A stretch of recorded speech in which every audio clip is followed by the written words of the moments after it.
Please see the ingredients listed below for green chili. In a large stock pot, you're going to want to add 2 tablespoons of olive oil, extra virgin preferred, and 1 tablespoon of either canola or vegetable oil. You're going to want to warm that over medium-high heat for about a minute, minute and a half. You're going to then add your diced pork.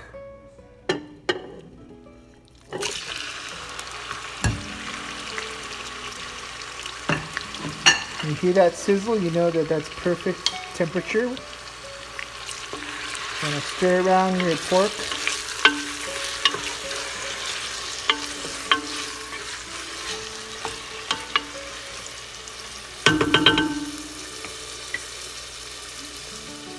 To the pork that is frying, I added salt and pepper to taste, approximately 2 teaspoons of black pepper, and about 1.5 teaspoons of salt.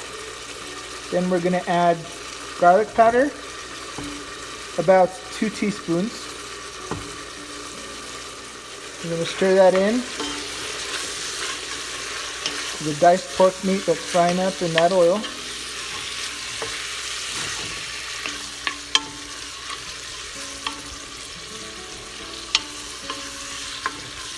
You want those spices that you've added to coat the meat evenly as best as possible.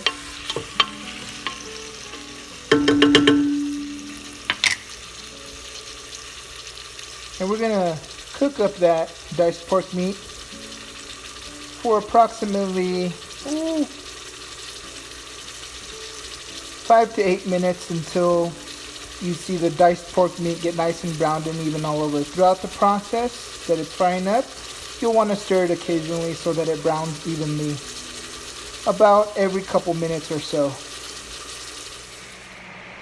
While that meat is browning up, you want to start defrosting your frozen chili if you're using frozen, which most people do.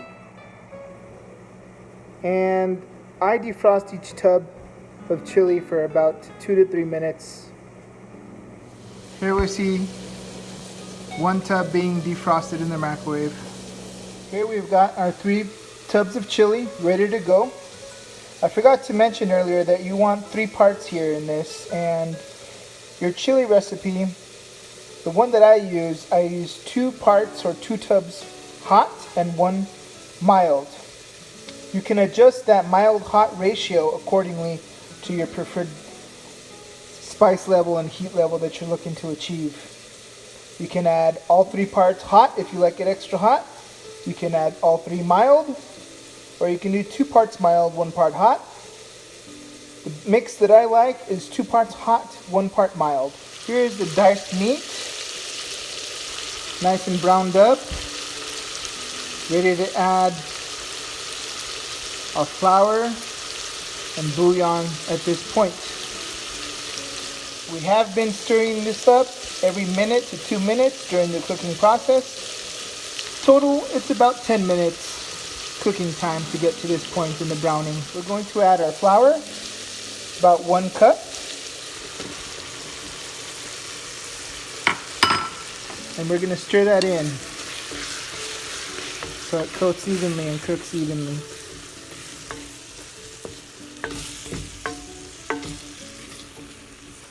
As you can see, we've had the meat evenly coated. And what we're going to do is we're going to add, at this point in the cooking process, about an additional tablespoon of vegetable or canola oil. We've added in the oil and we're stirring it around to the pork covered in flour.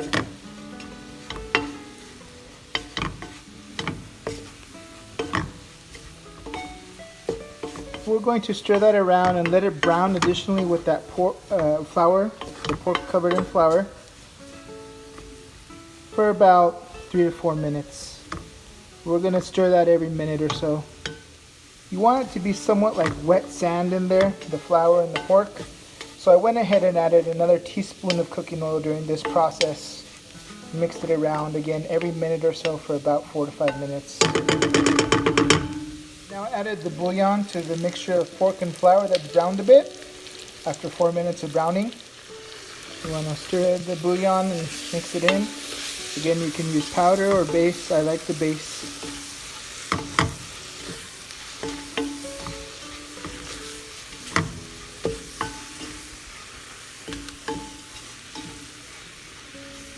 And as you can see at this point, that bouillon is coating the floured pork cooked pieces.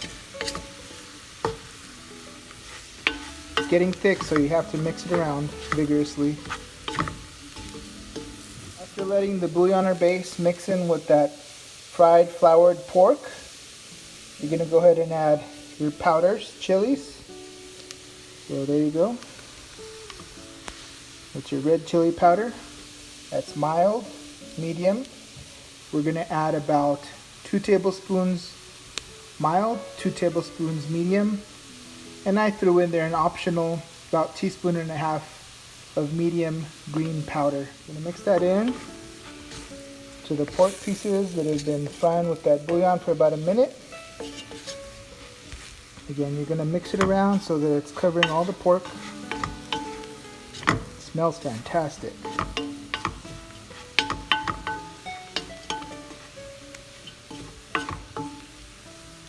At this point in the process, I like to add a touch of fresh crushed garlic. I love garlic and everything, so I threw in there about 2 tablespoons of crushed garlic. You can modify to your taste, but I would suggest more garlic is never a bad thing. And again, you want to stir it in there so it gets nice and mixed up, mixed around.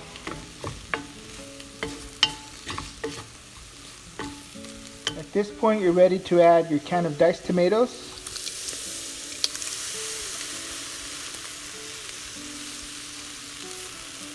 Again, that's a 14.5 ounce can of diced tomatoes. Then add immediately your diced chilies. 1, 2, 3.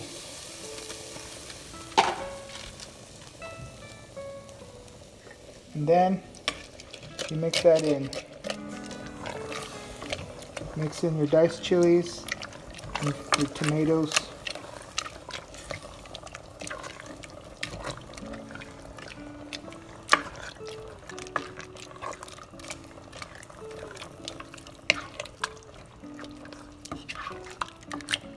Almost there. That's what you want, is you want to mix it up there. And again, you're gonna want to mix vigorously because this mixture is pretty thick here. And that's how it should be for now. At this point in the process, you don't want it to simmer there and get really thick. So what you do is you're going to add your 4 cups of water here. You want it to be about medium hot temperature. Go ahead and stir that right in there.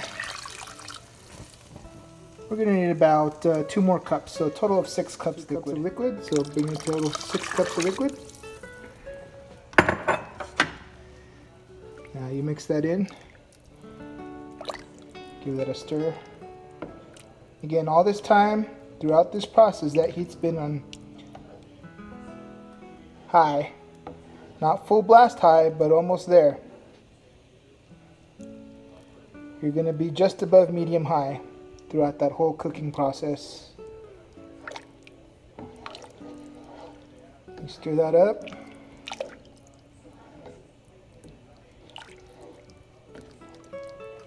Man, this smells fantastic.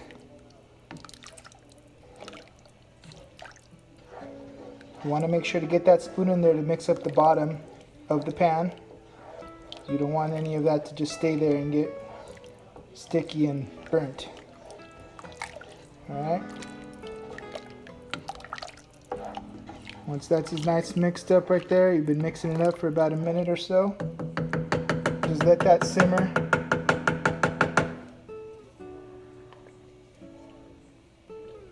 You're going to simmer that until it comes to a boil, slow boil, and I'll show you what that looks like. It hasn't gotten to a full boil. This is about 10 minutes. I did stir it about 5 minutes, and here we are again about 10 minutes. So about 5 minutes later again, you want to stir it so that stuff on the bottom that does not get sticky and make it burnt. You do want to get the spoon all the way down there. Mix up the whole batch. Make sure you're touching the bottom of the pan there with wooden spoon or plastic spoon preferred, so you don't scratch up your pan.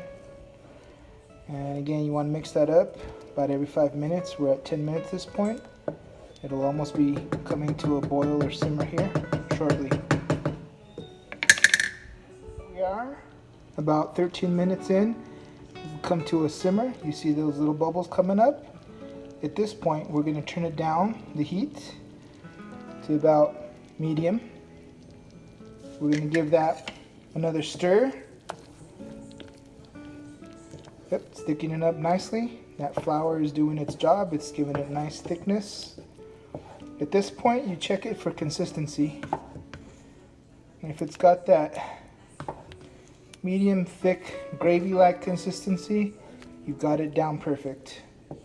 Again, you want to mix it up there so the bottom of the pan, you get nothing that starts sticking. And you already turned down the heat to medium. Give it that nice stir, make sure it's all mixed. And you're going to give it that medium heat. You're going to let it simmer for about another 5 to 10 minutes. And then it'll be ready.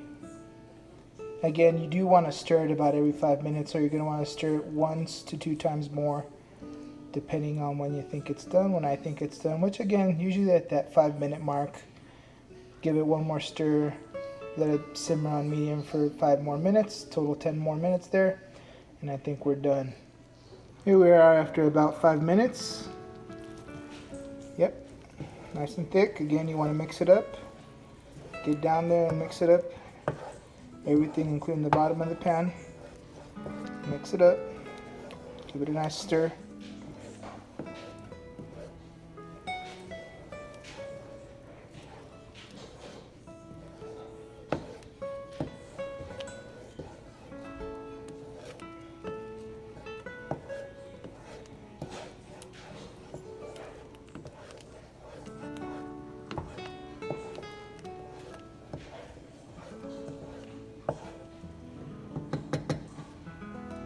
Check that out, see? You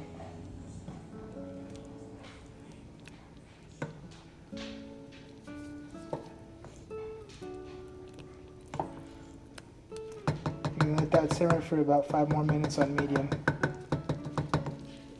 Here we are, 5 minutes later again. You want to give it a nice stir. If you see a nice skin on top forming, that means you've got that perfect consistency there. And skin is just from the gravy and the fats mixing together.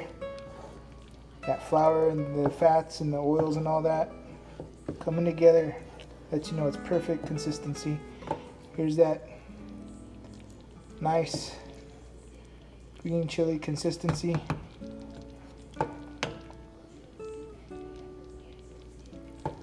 That's what you want to see. Right there. Yep. That's perfect. Now shut off the heat and you can serve immediately or let it cool off. Freezes great in quart-sized freezer bags or quart-sized containers. There you go. You got your green chili with pork. It's got that nice orangish brown color, just like you would see at some of the restaurants in the Denver metro area. And this is my recipe, modified from a recipe shared with me by Eleanor Pilato. That's my mother-in-law. And Anitra, my wife, and Eleanor both showed me how to make this, and I perfected it, added a few things. Now you can add what you want. Take out what you don't want, you know, that's fine, it's up to you. But I've given you the basic base recipe. There is a few things I added in the process that I did not share that makes it my own secret recipe. Enjoy. Finished plated product with some pinto beans and Spanish rice, green chili with cheese, and a tortilla flour.